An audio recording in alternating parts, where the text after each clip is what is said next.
Is this thing working? Yeah, the light's blinking, so I guess we're on. Alright then, let's jump in. My name's Blaine. I'm a producer at a radio station here in the city. What city? I don't know. There's no real name. Nobody seems to know. It's just the city. Which works, for the most part, because it's the only city, as far as the eye can see. But still, it's really weird. Like, names denote purpose. They denote history, reason. Without a name, how do you make sense of anything? You know, that's actually a pretty perfect summary of what it's like to be here. This place is 1,000 little mysteries, all wrapped up in a pastel ribbon. Everything. From the people on the streets to the jazzy music that's somehow always playing. It all points back to unanswered questions that keep piling up over and over. Where are we? How did we get here? Where did I come from? It all just goes on, and I'm doing the best I can to make sense of it. So far, that's involved a couple of crazy and hectic years, looking through everything I can get my hands on. There have been a few challenges, you know, for a place as calm and comforting as this. You'd be surprised how dangerous things get when you start poking around. The city's done its best to stop me, and yet here we are. And I'm too fixated to stop at this point, so we're just gonna keep going until everything's been brought to light. So yeah, it's that special time of day, and here we are together again. Let's go.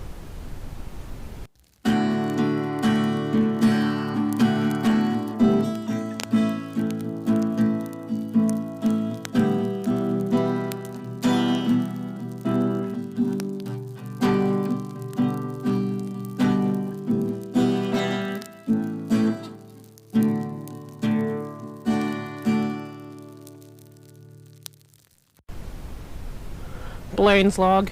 It's officially been 2 years in the city, and life's pretty good. My relationship is going strong, work's been calm, and secrets are being revealed. I mean, I uncovered a decade-old mystery after spending the last 2 years fighting an uphill battle against the city. So, yeah. I should be pretty proud of myself. I should be happy with everything going on, and yet, well, it's complicated. Things have really changed here in the city. Physically, we have spent a couple of months rebuilding after that weird storm passed through last year. First there was the fog and the earthquakes, and that left a lot of work to do. Some of that work is decent, but some of it has been less than great. Traffic is an absolute nightmare. City workers are trying to fix it, but there's not much they can do. So many buildings, routes, and everything else has been rebuilt and reinvented. We're in a different city from the place we used to know. So the thing that all of us need isn't rerouting, it's time. Time to adapt to a new commute, a new neighborhood, all of it. Things are different, and it takes time to get used to. I keep telling myself that, but I'm not sure if I believe it yet. Sure, I can memorize my new train schedule, but, well, other things have changed, and I'm not sure if I like it. Anyways, do you want to hear a poem? I have like a whole ton of them here with me in the closet.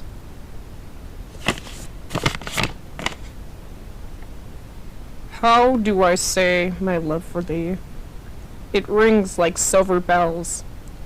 The vibrant warmth of your arms around me hides the pains of my former hell. The sun sets fast on a world that we knew. Our life together begins so fast. Just look at us and look at you. You're far from the person I knew in the past. How do I show my love for thee as my fingers caress your hand? Perhaps I'll express all that we see. Perhaps I'll express me in this wonderful land. Let all your worries fade away. We're rising now to a better day. Nice, right? It's one of the many wonderful things that this big box that has shown up on my doorstep has inside. I'm not really sure where it came from, but it was addressed to me, and it seems to come from the police department. At least, that's what the return address says. So, I guess Liv finally decided to trust me. I guess we're on the same team? It's hard to tell. She's been busy lately, and hasn't had a lot of time to focus on me. Honestly, the sheriff just seems tired. There's a lot going on, and she's tossed around like a rowboat on a stormy sea. There's a lot going on, and she's tossed around like a rowboat on the stormy sea these days. It's a lot. It's almost too much. Now she sends me a big box of stuff with a card on top that says, "Unravel the truth and figure it out." So, gather round, kids. Old Blaine is back on the mystery hype train. After my big discovery with Bella Jewel, I've apparently been deemed worthy of bigger things. The good sheriff has given me more to play with, so let me tell you all about it. I've started scanning this box, and there's a lot to sort through. From what I can gather, though, it's past records, notes, and everything about the Mayor Celine Judas's life. Like, all of her stuff is here, which is pretty exciting. We might actually have a chance of answering the city's big questions for once. You know, if I don't drown in paper first. Like, seriously, this boy is dense. Decades of history are just scattered across all of this. Poems, journals, pictures, it's a tangled mess of information. Mayor lived several full lives before she disappeared. Even if she didn't age from any of it. I have a few theories about why, but we're working through the confirmation stage right now. And by we, I mean me, because Marina's not talking to me. But that's okay. I mean, it's not okay, but I'm making it work. So far, I've read through a crap ton of poems and a whole lot of exciting stuff from the 50s and 60s. It's not as old as I would have liked, but it's pretty exciting we're getting back this far. Most of the stuff I've seen before now stops around 1973, but this is promising. For fun, let me just share one of the newspaper articles I stumbled upon in here. It's an absolute treat. Big news heading to the community of ravens and sparrows this week. After months of long, hard labor, the puppy orphanage is at last complete and open to the public. This state-of-the-art facility is here to take the pressure off of the churches in finding new homes and new opportunities for all the lost and wayward dogs out there looking for a place to be. The grand opening was quite the sight to behold. Mayor Celine Judas stood up upon the stage, elegantly draped in the latest fashions to be found in the department stores and tailor shops that line our lovely street. By her side, as always, was our dashing sheriff, Dante Morningstar. The two made quite the lovely pair at the unveiling of this new government facility. Close and cozy, the couple was seen sporting a lovely pair of golden rings.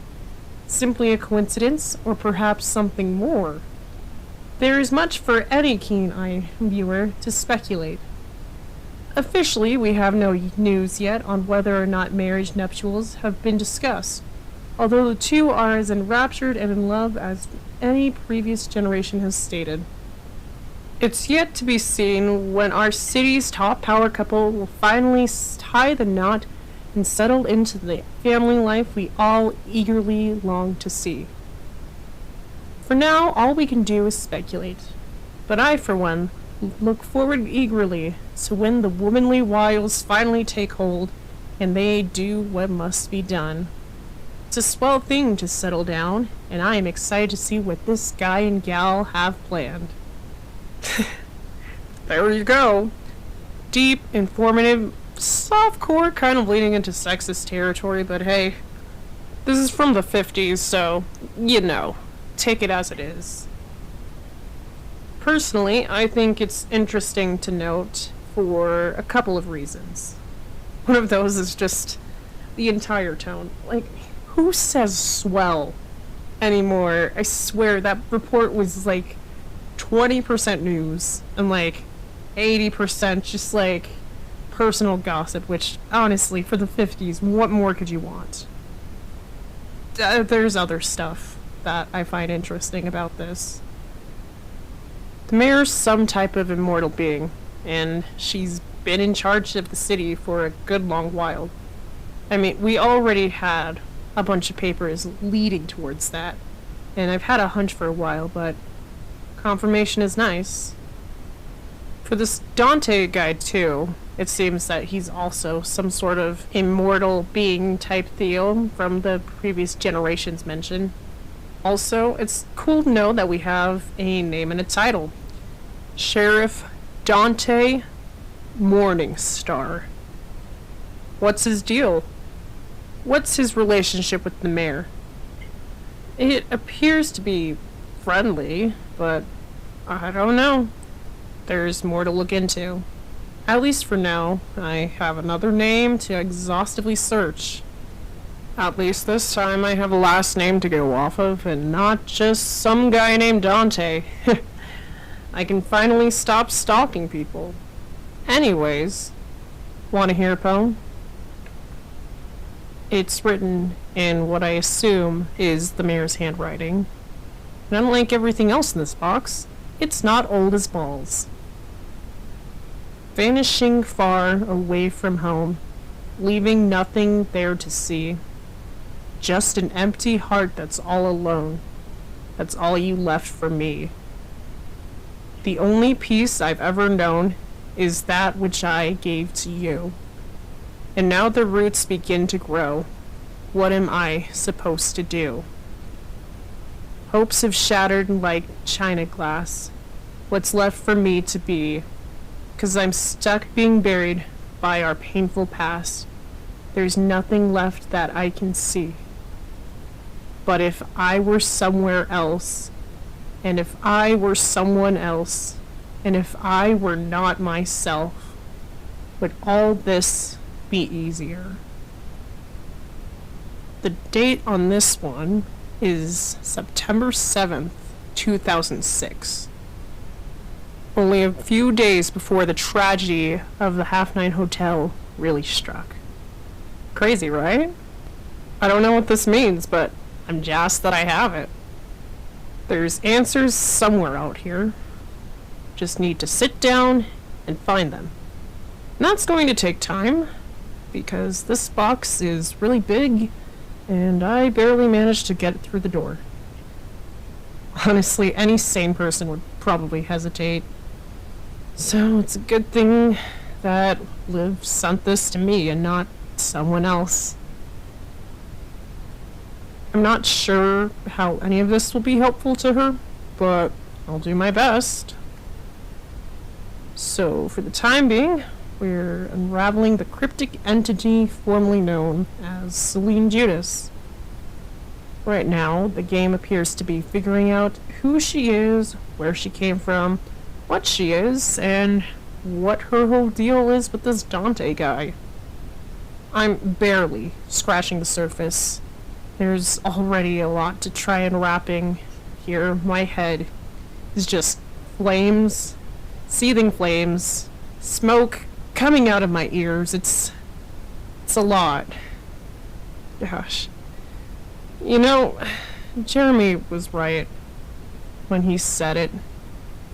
The mayor is a maze of a woman.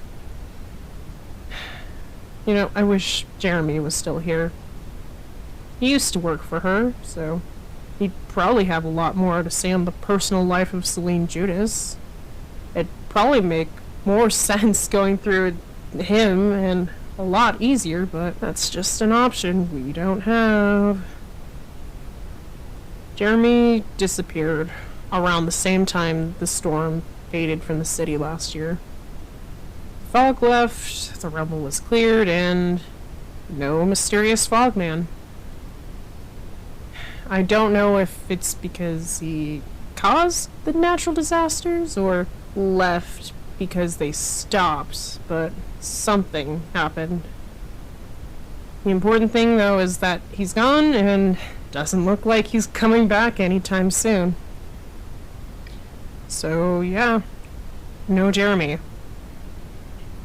Oh, and Jack's missing again. I probably shouldn't tack that on as an afterthought. A whole human being is just disappeared. I should be worried. I am worried. I mean, normally Jack just disappears around the 15th of December and then comes back around New Year's asking us what our plans are for 2015, but no. Not this time. Rex says he hasn't popped up.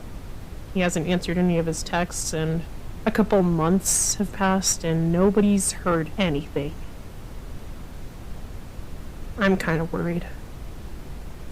No sign of Jack Wright, and with all the stuff that goes on mentally with him, I'm just worried. I mean, he doesn't know what year it is, let alone where he is. Something could happen and... No. Nope. Can't think like that. Can't let myself start to spiral because it's bad, it's unhealthy, it doesn't help anyone. It's gonna be okay. Jack Wright is a perfectly capable human being. He's smart, he's organized, he's always focused when he needs to be. Even if the year's wrong, he's on top of it. Whatever's going on with him, he'll be fine. Well, maybe, unless it has something to do with the shadows in his notebook, but I'm not focusing on that right now. It's too much for me to handle, and I have to believe in him. Otherwise, probably end up dragged along in whatever trouble he's gotten himself into. I have to stay positive. I mean, it's Jack. We've had several good conversations about radio and life and other stuff, and honestly, that guy has taken my research and my notes to, like, the next level. He's an absolute genius of journalism and the supernatural. It's gonna be okay. You know, before Jack left, he gave me one of his notebooks. It was right around the end of November, beginning of December. We were hunkered down as the apocalypse was raining down in the city, and talking plans for radio shows for the next year. I was telling him about all this crazy stuff of the Bella Jewel mystery that I was bringing to light, and he was pretty proud. He had a lot of things to say, and so he gave me a couple of his old notes on the city and told me to expand. He said I'd probably make something out of it more than he could, and that felt pretty great. I wanted it to keep going that way, but the next time I saw him, he was walking around Old Town, heading towards the woods, with a blank expression on his face. I should have stopped him. I should have said something, but I don't know. It's too late now. As far as Jack goes, all I have are his notes. And they're interesting. Like, here, let me read what the first page says in a very concerning font. Shadows, shadows all around, on the walls and on the ground, crawling fast without a sound, to take travelers where they won't be found. What am I supposed to do with this? Questions keep stacking up around me, and yet the only thing that anyone seems to be interested in is handing me a bunch of papers and expecting me to figure it out. The problem is I'm not sure if I can. What if this all falls apart? What if it just blows up in my face and people get hurt? It's happened before. And yet here we are. I'm being called to the front lines of a battle that's been going on a lot longer than I have any right knowing. It's overwhelming. It's terrifying, but hey, if it's doable, I guess I should try. I mean, I've been trying to figure all this out since day one of this place. So it must be my purpose here. A city full of mysteries needs some hyper-focused little weirdo to try to figure out what's going on. Is that the excuse we're gonna use? Yeah. Guess that's the excuse we're going with this time. I have a lot on my plate, and I really wish I had backup, but that's just not an option right now. I doesn't care enough about the mystery stuff to really help. Rex is too busy going through his own personal therapy arc. As for Marina, it's tricky. She's been tricky lately. I don't know, something about her. Maybe she's still mad that I kind of abandoned her to go chase after answers. You know, maybe she's just in a mood and is ignoring me. I don't know. Women are confusing. But she's been distant lately and super busy. I'm just sort of left to sort through all of this on my own. At least Jack left me his notebook, along with a bunch of cryptic other stuff. Like, okay. There was a cryptic note taped to the night show's office door right before he left. And it's a little... Let me read this to you. The fire's growing deep inside. There's nowhere left for me to hide. The shadows now all twist and turn as I watch the ashes burn. The ghosts are calling from the corners. My mind is plagued by painful mourners. The backyard's full of dusty bones. This house no longer feels like home. Dust to ash, burning from a troubled past. Release the curse, set my heart free, but is there mercy left for me? Ashes, ashes, dust to dust. The devil's after both of us. You know, I can't stop thinking about that time I ran into Jack before he disappeared in Old Town. I was over there in Old Town running a couple of errands, and there he was, walking towards the end of Rosewald, where the old Fey Woods start to form. I mean, I said hi, softly, in a casual voice, but no response. He just kept walking, kept staring forward as if he didn't hear me. There's a possessed look on his face, and black sludge dripping out of his nose. It was interesting. Something dark was surrounding him, and it didn't feel good.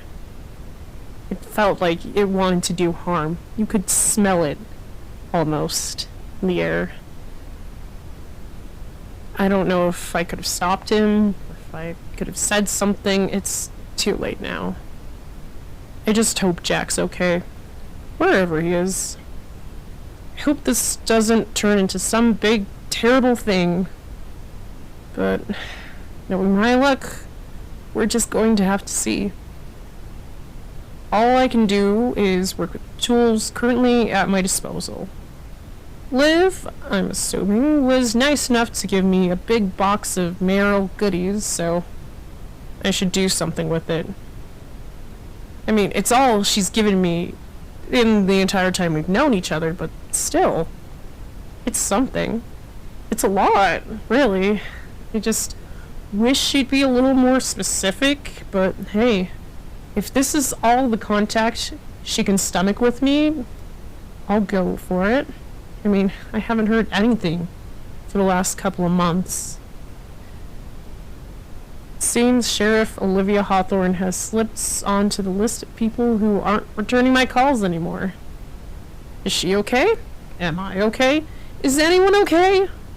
I honestly couldn't tell you. Isn't it funny? I have more resources now than I've ever had before, and yet it's still not enough for the staggering amount of questions before me. I guess this is just the curse I'm forced to bear. On the bright side, skeletons in the backyard are being unearthed, walls are burning down, and secrets are being exposed. Things are starting to unravel. I just need to keep pushing at it.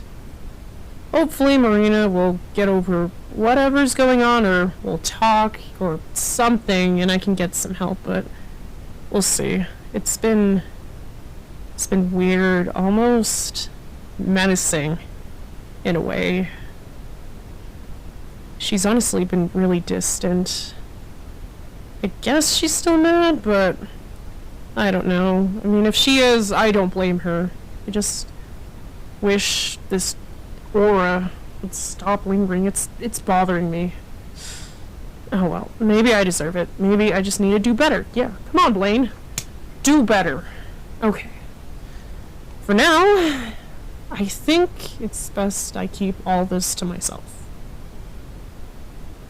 I have to have a talk with her personally before we dive into things, and I need to know that this isn't gonna lead to me going through some world-shattering danger thing again.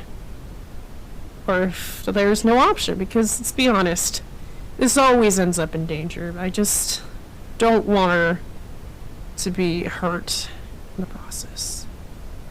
So, secrets, and we shall wait and see. This is all I have. Closet, box, research, secrets. We'll sort this out. We'll figure it out. This is already a decent start, and I feel like it won't take too long before we finally get the truth its chance out in the sun. I mean, I've already done the Bella Jewel stuff. I've already survived murder doors, so how hard could it be? Oh, hey. Issa's texting me. I'm a little sick lately, and I've not been wanting to tell anyone, but I told him, and he's currently at the door with soup for me because my throat's been hurting and I haven't been taking care of myself. He's a good boyfriend. I should go tell him that. Should get somebody on my side, so yeah. Have a good night. I'll talk to you again sooner rather than later, probably. Yeah. This is Blaine, signing out.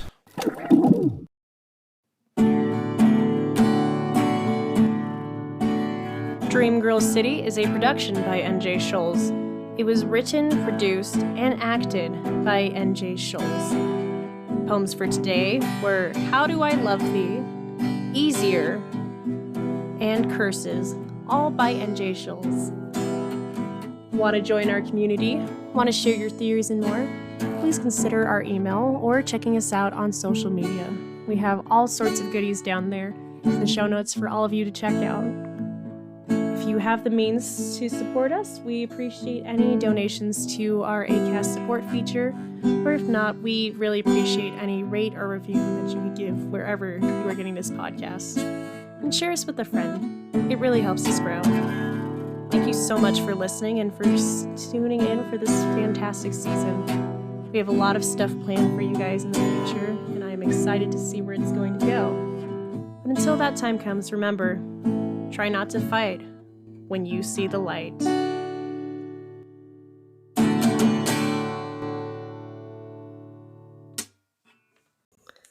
Hello. My name is NJ Schulze. I write this thing, I voice this thing. This thing is brought to you by me because I made it.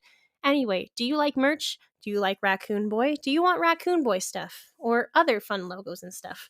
Well, I have you covered. We are working on rolling out merch. And by working, I mean I kind of did a thing. And you all should buy the merch because I think it looks pretty flippin' sweet. There isn't a lot of it, but I think it would be pretty neato burrito to see people walking around with like a fun raccoon sticker or something. I don't know. It's going to be linked. You should check it out because that would make me happy. Yeah. NJ Schultz out.